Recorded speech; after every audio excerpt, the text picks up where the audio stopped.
عمرك كنت في الشغل ونفسك تروح البيت ترتاح، لكن لما رحت البيت لقيت دماغك لسه في الشغل؟ هل مرة تمنيت ان الاجازة تيجي لكن لما الاجازة جت حسيت انك فاضي ومش لاقي حاجة تعملها؟ مصطلح التوازن بين الحياة والعمل بيتباع لنا كل يوم على انه الحلم المثالي، لكن الحقيقة ان محاولة الوصول للتوازن المثالي ده بقى هو اللي بيجيب لنا احباط وتوتر اكتر من الشغل نفسه. فتعالوا النهاردة نعرف ليه التوازن ده مجرد سراب، وايه هو الهدف الواقعي الحقيقي اللي المفروض نسعى له.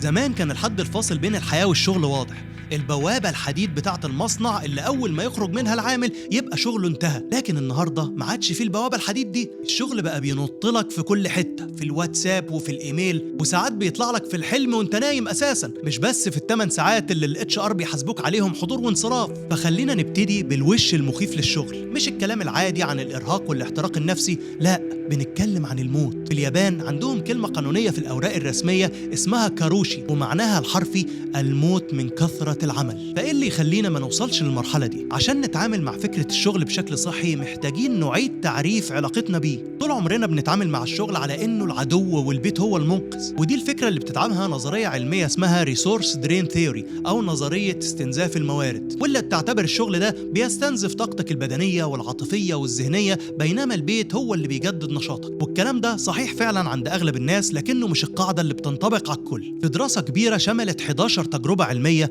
طلبوا من الناس انهم يقعدوا في اوضه ما يعملوش اي حاجه خالص، تقعد فاضي كده تماما مفيش اي حاجه تشغلك. فلاقوا حاجه غريبه جدا، لقوا ان اغلب الرجاله مستعدين انهم يكهربوا نفسهم عشان التجربه دي تخلص، ولا انهم يقعدوا ربع ساعه في جحيم الفراغ ده. كان 67% من الرجاله في مقابل 25% من الستات. رجاله غاويين شقه. وده بيخلينا نتساءل، هو احنا بنشتغل فعلا عشان نعيش، ولا عشان نهرب من الفراغ، ولا عشان خايفين نواجه نفسنا وافكارنا؟ عالم النفس الشهير فيكتور فرانكل اتكلم عن حاجة سماها عصاب يوم الأحد، اللي هو يوم الأجازة يعني.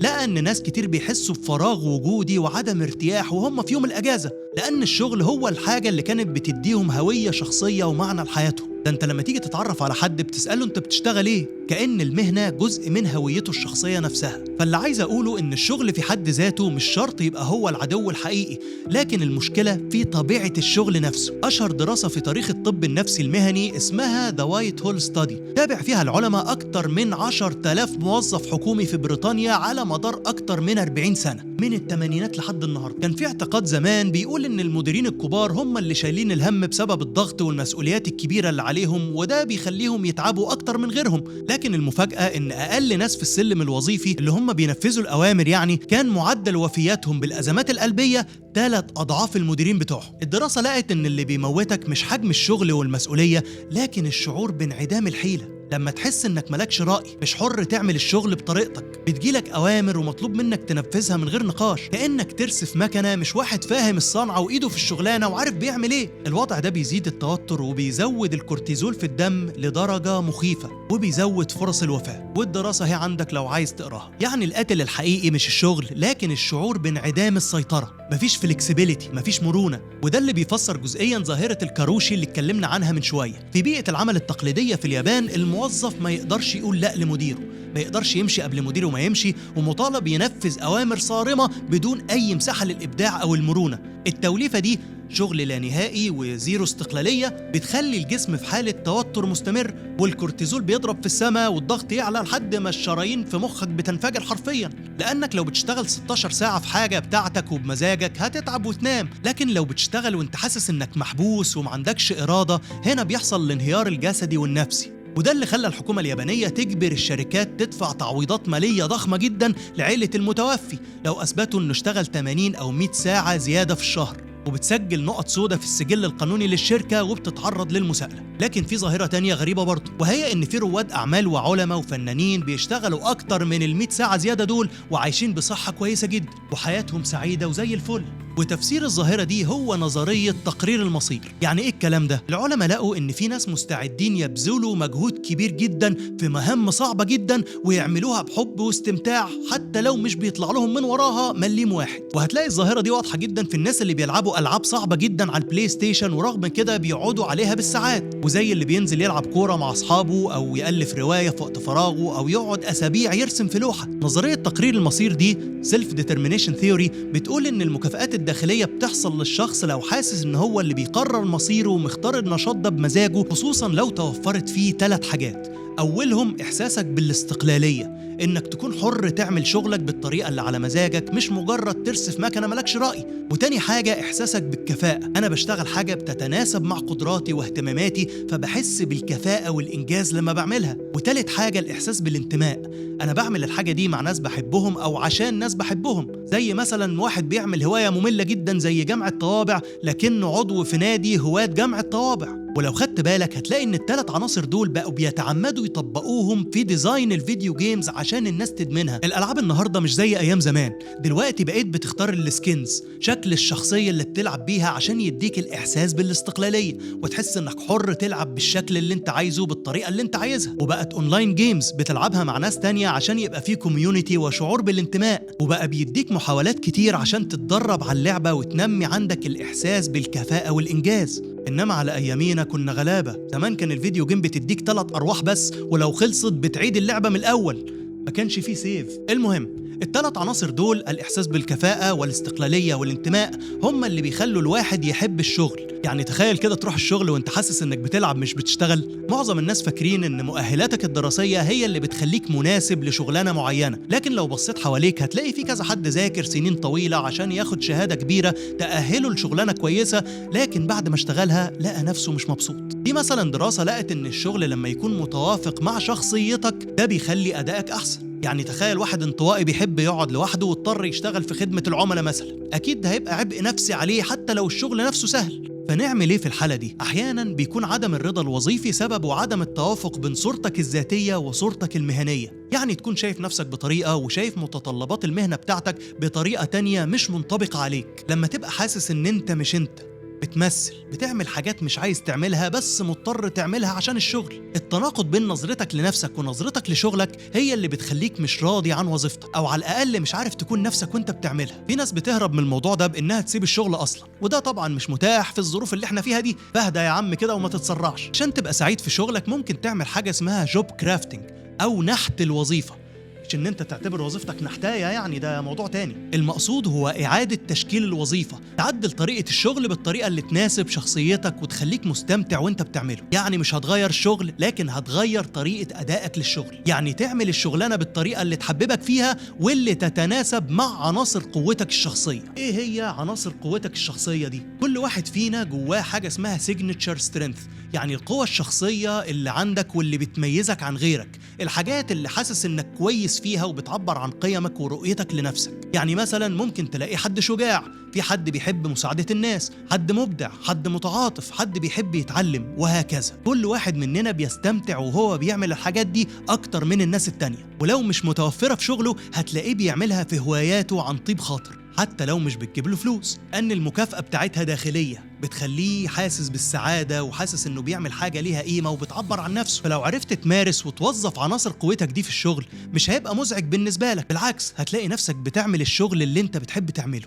وده بياخدنا لسؤال مهم، ازاي اقدر اعرف القوة الشخصية بتاعتي؟ ببساطة لو عايز اختبار نفسي مجاني بالعربي اتفضل يا سيدي اللينك ده، وده الاختبار النفسي المجاني الوحيد اللي معترف بيه علميا في الموضوع ده. ولما تعمله هتلاقي النتيجة طالعه لك في شكل قائمة، بص على اول 5 منهم، هم دول اهم قوة نفسية عندك. هتلاقيهم مثلا حاجة زي الصدق والابداع والحماس والتواضع. اختار اكتر حاجات منهم بتحب تعملها ومارسها في الشغل. ممكن تغير تعاملك مع الناس اللي حواليك بالطريقة اللي تتناسب مع قواك الشخصية، تتواصل معهم اكتر او تنعزل عنهم، تهزر او تبقى جد، تساعد زمايلك اكتر، او تشتغل وانت حاطط سماعة بتسمع مزيكا مثلا. تلاقيك بتسمعني دلوقتي في اوقات العمل الرسمية، تشتغل حاجة واحدة او حاجتين في وقت واحد. كل شغلانة فيها مساحة للموضوع ده. ليه الموضوع ده مهم؟ حسب الدراسة دي الإنسان لما يستخدم القوة الشخصية بتاعته دي في الشغل بيزيد عنده الرضا الوظيفي والتفاني في الشغل وتحسين الأداء المهني وزيادة السعادة الشخصية في الحياة عموما.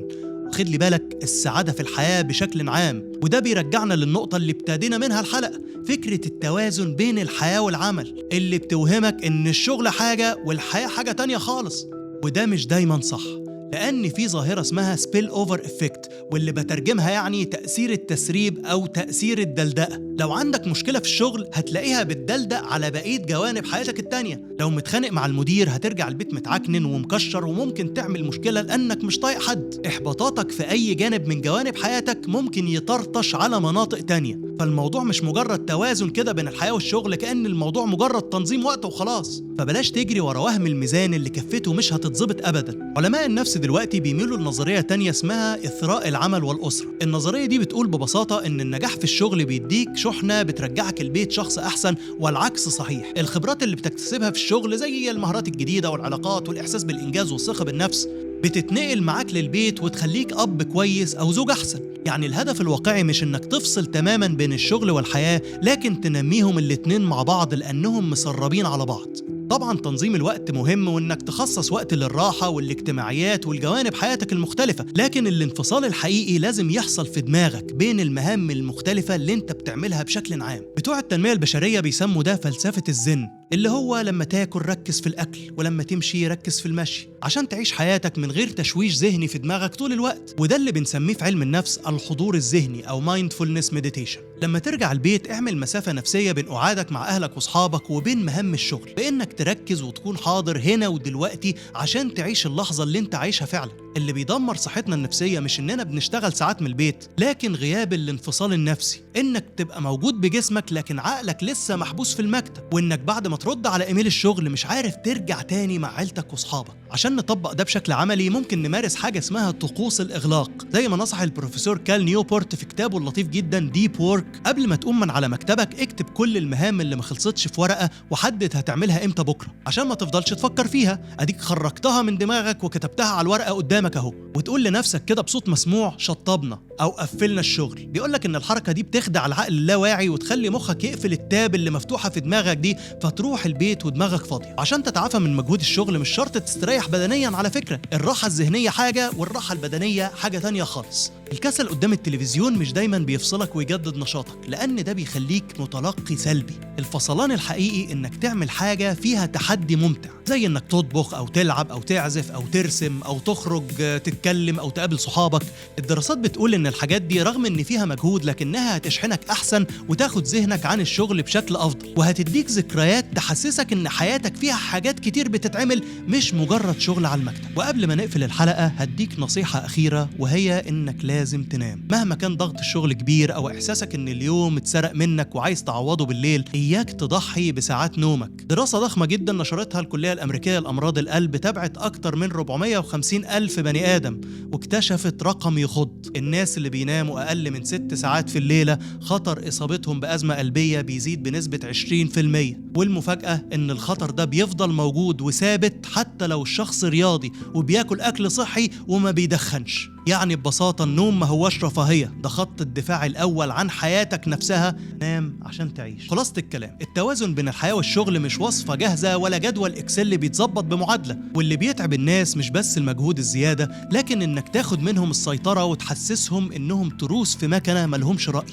والحل مش دايما إنك تهرب من الشغل، الحل إنك تعمل جوب كرافتنج وتفصل طريقة أدائك للشغل على مقاس نقاط قوتك اللي هتحسسك بالاستقلالية والإنجاز ومعنى الحياة. ولما يومك يخلص افصل دماغك بطقوس الإغلاق اللي تقفل بيها ملفات الشغل اللي مفتوحة في دماغك، واشحن بطاريتك بحاجات بتتعمل، تحديات جديدة أو هوايات حقيقية، مش مجرد كسل سلبي وسكرول. وفي نفس الوقت اوعى تفرط في ال8 ساعات نوم بتوع كل يوم. ولو حسيت ان الكلام ده نور لك لمبة في دماغك ما تبخلش بيه على غيرك، واعمل شير وسبسكرايب لو عايز المحتوى ده يستمر. واشوفكم على خير وفدتكم بعافية.